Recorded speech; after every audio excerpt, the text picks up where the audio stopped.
Today we are going to discuss about three-dimensional three-dimensional geometry. Here, equation of lines in space. Equation of lines in space. So, before starting this, let me tell you something about vectors. So let me tell you about something about vectors. This is a very interesting topic because it has many practical applications. For this vector, you know that it is represented as it has magnitude. It has magnitude and direction. So any vector, it has magnitude and direction. So any vector, so let this be a vector. So its magnitude is represented by this modulus, and a cap, this is the unit vector. A cap, this is a unit vector which gives the direction of this vector A. Why it is very interesting? What has been done that this vector, to represent a vector, it has been introduced into the coordinate system. That means, let us take two-dimensional first of all, x and y. It has been introduced into coordinate system. So when we introduce this into coordinate system, so any vector which originates from origin, that is called as the position vector, which originates from origin, that is called as the position vector. And now here, suppose this coordinate is x and y, this coordinate is x and y. So this x, your x-axis is represented, this unit vector is represented as I cap, and this y-axis it is represented as j cap. So now, if we have to express this a vector which is the position vector, any vector which originates from the origin is called the position vector. So this is written as xi cap plus yj cap. That means x is the scalar component and xi is the vector component. Y is the scalar component and yj cap is the vector component. So to reach this point A, we have to move along x-axis, that is x, and again we have to move along y-axis, that is y. Or you can say let this be 2, 3. So we can write it as a vector is equal to 2i cap plus 3j cap. So this vector, we have this vector. To represent this vector, we require a frame of reference, and this frame of reference is taken as the coordinate system. And when we take this, it becomes easy for it to represent a vector and to locate the points. So now, the most important factor, let us take a practical example. You have seen that you take a piece of paper, wrap it up in a rectangular form, you hold it, you wrap it in a rectangular form like this, in a rectangular form, you wrap it in a rectangular form. That means you take a piece like this, a rectangle, a sheet, hardboard, a small piece of hardboard in rectangular form. It will be like a cuboid. Now you bend it. When you bend it, it will become like this. You send a rubber band through this. You hold this in your mouth by the help of your teeth and pull this rubber band. When you release the mouth, the piece will move straight to this. So this is the resultant vector. These two are the vectors which are acting in this direction, and this is the resultant vector, and the piece will the paper piece will move in the direction of the resultant vector. Another important use of this vector I am going to tell you, that is the cross product. That you know, this is the vector cross product of R position vector into F. So here the most important thing in cross product is that we are getting another vector which is perpendicular to the plane containing R vector and F vector. So here the torque which is acting perpendicular to this R and F vector, that means torque of force F on this position vector R, torque of this force F on the position vector R. So what does this torque do? It rotates R in the direction of F. It rotates R, that means it rotates R to move in the direction of F, and the torque which is acting perpendicular to the plane containing this is the torque which is vector which is acting perpendicular plane containing R vector and F vector. This torque, what does this torque do? It rotates as R and move in the direction of F, and what is the result? Your doors open. Your door gets open. So there is a many practical application of vectors. So this is an important chapter. And any force analysis while in designing steel structures at the joints, this vector analysis, because force is a vector analysis is very important. So it has many practical applications. So in the nutshell, I am telling you that vector. I will discuss it later on when I will be dealing with the vector with the chapter vector. But here, since three-dimensional geometry, here everything is done in vector. That means the vector it has been expressed in a frame of reference, that is in the coordinate system. And when we express in the coordinate system, it becomes a three-dimensional geometry. And when we express this vector in coordinate system, it becomes easier to solve the problems. So this is in a two-dimensional plane. Similarly, any vector which originates from the origin, this is called the position vector. And in three dimension, this will be in three dimensions. This is y, and this is x, and this is z. So I cap, j cap, k cap. So any point here P 2, 3, 5, 2, 3, 5, and this is your position vector. Remember that the position vector is always directed outward. So this is your A vector. So A vector, that is equal to 2I cap plus 3j cap plus 5k cap. This is your A vector, position vector. So what we have conclude from here, when an A vector is given here, then 2 and 3 is the coordinate of the point, and when this coordinate of the point is given, then this position vector can be expressed in this way. So this is the conclusion.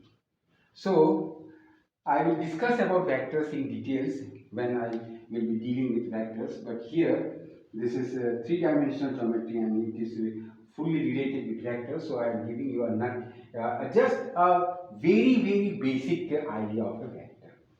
Now, equation of the lines in space means, because it is a three-dimensional geometry. So first your equation is equation of the line through a given point, and first is that equation of a line through a given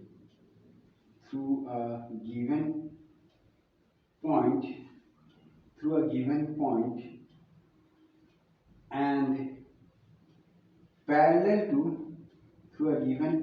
parallel to a given vector. Now equation of a line through a given point and parallel to a given vector. This is your first Now I'm going to derive the equation. Here, see this. Here, this is a 3 dimension. Therefore, here this is y, and this is x, and this is z. So here this is a line. This is a line. Line passing through a given point. This is a point. So this point is, let us take here what they have considered A point. They have considered this as A point. A point. Let its coordinate be x1, y1. Let its coordinate be x1, y1. And parallel to a given vector, this is B vector. This is parallel to a given vector. Here it is given. It is parallel to a given vector. So now here you see that we have to find the equation of this line, and the conditions given to you that it is passing through a point A and this vector is parallel to B vector. So this is the origin. I am going to consider another point P, an arbitrary point whose coordinates is x and y. The coordinate is x and y, and another point P.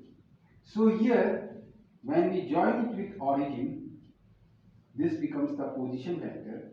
Let this vector be A vector and this vector be R vector. A vector and this vector be R vector. Since your AP vector, here it is given that AP vector is parallel to B vector. So in vector, if a vector is parallel to a given vector, that means your AP vector is some scalar multiple of B vector. Some scalar multiple of B vector. In vector, if two vectors are parallel, that means the first vector is some scalar 2 times, 3 times, 4 times multiple of the other vector. Now your AP vector is R vector minus A vector. This is your AP vector, and this is equal to lambda B vector. So your R vector is equal to A vector plus lambda B vector. So this is what we have got here, that is R vector is equal to A vector plus lambda B vector. So here this is the vector equation of the line. This is called the vector equation of the line. Vector equation of the line. This is called the vector equation of the line. Now, in Cartesian form, your R vector, this is a 3 dimension, x1, y1, z1, x, y, z3, because it is in 3 dimension. So your R vector is equal to x1 I cap plus, let me write it here, your R vector, that is R vector is equal to A vector plus lambda B vector. So your R vector is x I cap plus y j cap plus z k cap. And your A vector, this is x1 I cap plus y1 j cap plus z1 k cap plus lambda, and your B vector, let us consider B vector as A I cap plus B j cap plus C k cap, where ABC are the direction ratios. They are the direction ratios. So now here B vector is to B vector. I am going to write A I cap plus B j cap plus C k cap. Here I am going to write A I cap plus B j cap plus C k cap. Now what I am going to do is x minus x1 I cap plus y minus plus, this is plus y minus y1 j cap plus z minus z1 k cap is equal to lambda a I cap plus lambda b j cap plus lambda c k cap.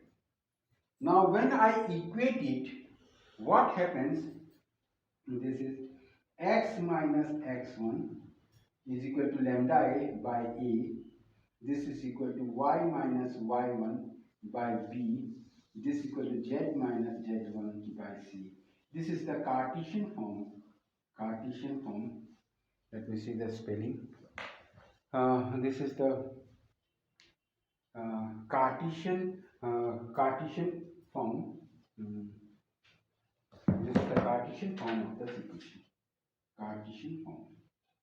So here the most important thing is that you must remember all these points. First of all, the diagram. First, what is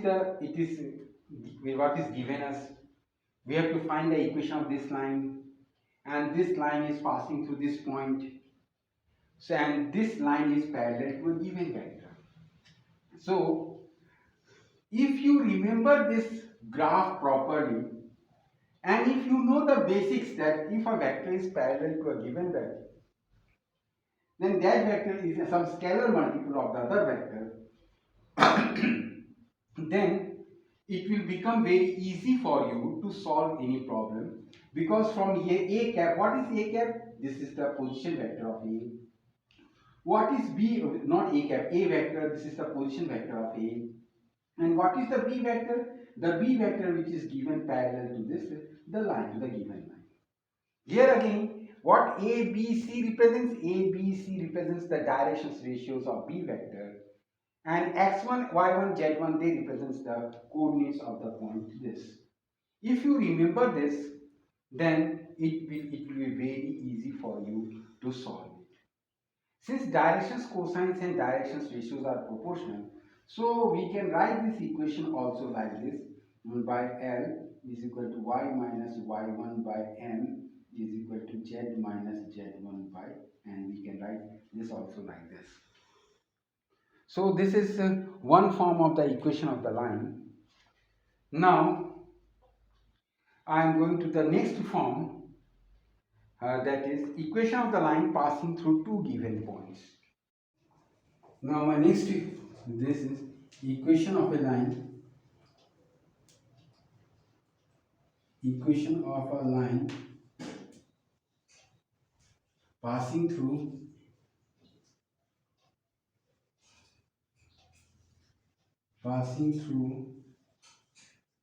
two given points.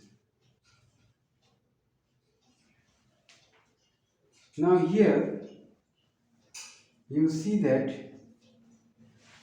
equation of the line is passing through two given points. This is y and this is x and this is z. So this is the equation of the line. This is the equation of the line. It is passing through two given points. Let this be a point A. Let us see what it has been considered in the book. That A and another point is B.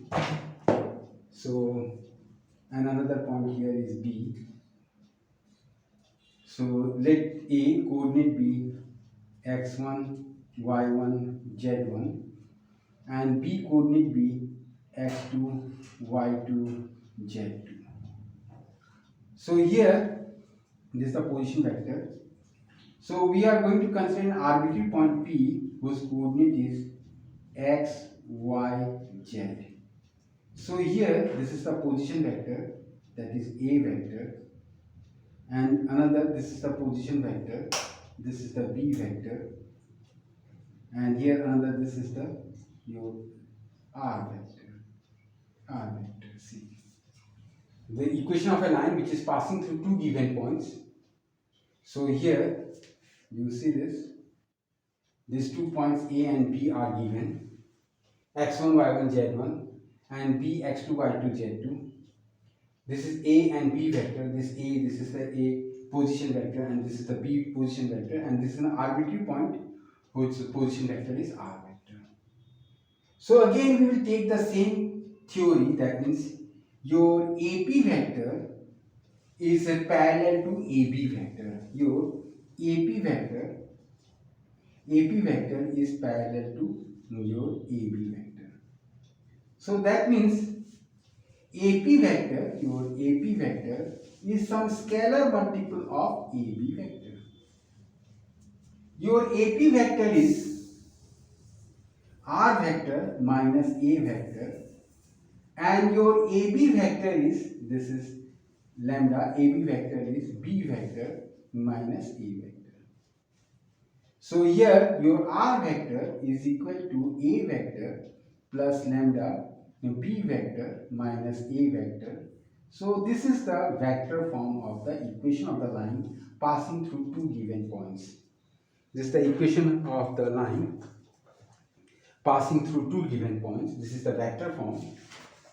Now in Cartesian form, that is, if you have to convert this into Cartesian form, so your R vector is xi cap plus yj cap plus zk cap, and your A vector, that is equal to x1 I cap plus y1 j cap plus z1 k cap, and plus lambda, your B minus A, that will be x2 minus x1 I cap plus y2 minus y1 j cap plus z2 minus z1 k cap. Yes. So this, we remove this, all this to this side. So this x minus x1 I cap plus y minus y1 j cap plus z minus z1 k cap. Now this, when we equate it, this will be equal to lambda x2 minus x1 I cap plus lambda y2 minus y1 j cap plus lambda z2 minus z1 k cap. So here this comes out to be x minus x1 by x2 minus x1 is equal to y minus y1 by y2 minus y1, and this is z minus z1 by z2 minus z1. This is the Cartesian form. So here you see x2 minus x1, this is the directions ratios of AB vector. Y2 minus y1, z2 minus z1, these are the directions ratios of the AB vector. And x1, y1, z1, this is the coordinate of a vector A. So this is the Cartesian form of the equation, and the most important thing is that you must remember it. You must remember this figure and this derivation. If you remember this figure and the what is x1, y1, z1, if you can locate this point, then you can easily solve the problem. Now the next topic is angle between two lines.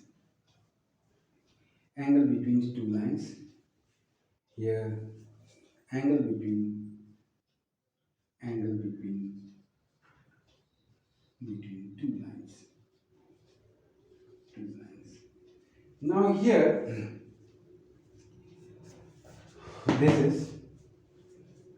there are two lines here. This is y, this is x, and this is z. So this is a line, and it has this line, it is represented by and this line is parallel to b1 vector. This is b1 vector. There is another line, this is another line, and it has a b2 vector which is parallel to this vector. So this vector and this vector intersects at a point, and this intersects at a point. So what is the main theory here? That this parallel vector b1 and b2 vector, the angle made by b1 and b2 vector, the angle made by b1 and b2 vector will be the angle made by these two lines. So here, let the equations be, let the equations be that is r vector is equal to a vector plus lambda b1 vector, and a1 and another, this r is equal to plus lambda b2 vector. So here let b1 vector is equal to a1 I cap plus b1 j cap plus c1 k cap, and your b2 vector that is equal to a2 I cap plus b2 j cap plus c2 k cap. So now, and that means you know that dot product of b1 vector into b2 vector, that is equal to magnitude of b1 vector into magnitude of b2 vector and cos theta, dot product. So your angle will be how much? Your angle will be b1 vector dot b2 vector, this is dot b2 vector by magnitude of b1 vector into magnitude of b2 vector, that is equal to cos theta. So remember that the angle made by these two parallel vectors is the angle made by these two lines. These two parallel vectors is made by this. Let us, instead of a1, let we this we find this as a vector and a dash. Let this be a dash, a dash vector. So it will be easy for now. So here you see that uh, mm, here you see that this a dash.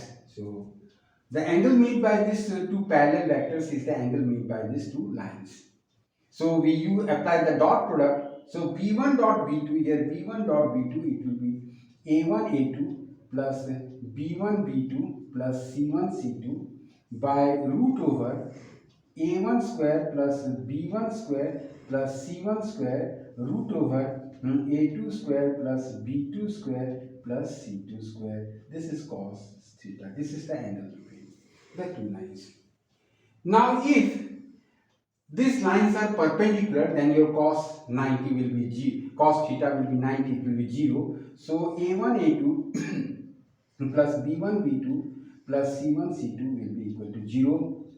We can also express this in, this is directions ratios, we can also express in directions cosine, that is L1 L2 L1 L2 plus M1 M2 plus N1 N2 is equal to 0. This is the condition when the two lines are perpendicular. Now the other topic here, we move to the other topic. This is the angle between two, this is the distance between two skew lines. Now the next topic is the distance between two skew lines. Now distance between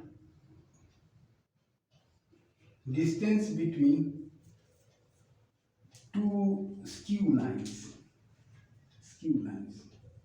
Skew lines means these two lines are representing in vector form. These two lines, different constant, they are in different planes. When they are in different planes, then first of all you remember, when they are in different planes, these lines can never intersect, and the distance between the two lines, skew lines, at the same time, another important point is that when they are in different planes, they can never be parallel and they will never intersect at a point. This is very important. To be parallel or to intersect at a point, the two lines must be in a given plane, only in a plane. When they are in two different lines, they will never intersect and they are never parallel. So distance between two skew lines, the formula given is b1 vector cross b2 vector, then dot a2 vector minus a1 vector by modulus b1 vector cross b2 vector. This is your distance. Now then another topic is distance between parallel lines. When we speak of distance between between parallel lines, that means they are coplanar, means they are in the same plane, same plane with this, they are in the same plane, so r vector is equal to a1 vector plus lambda b vector, and r vector is equal to a2 vector plus some another constant, but your b vector will remain same because they are parallel, so distance between two parallel lines means they are coplanar, that means they are in the same plane, coplanar, they are in the same plane. So this distance formula d is equal to b vector cross a2 vector minus a1 vector modulus by modulus b vector. So this is the theory, and this is the theory. So you must remember all this graphs, all the graph, that is equation graph for passing through one, passing through 2 points. Then what is q lines? If you remember this properly, then it becomes very easy to solve the problem.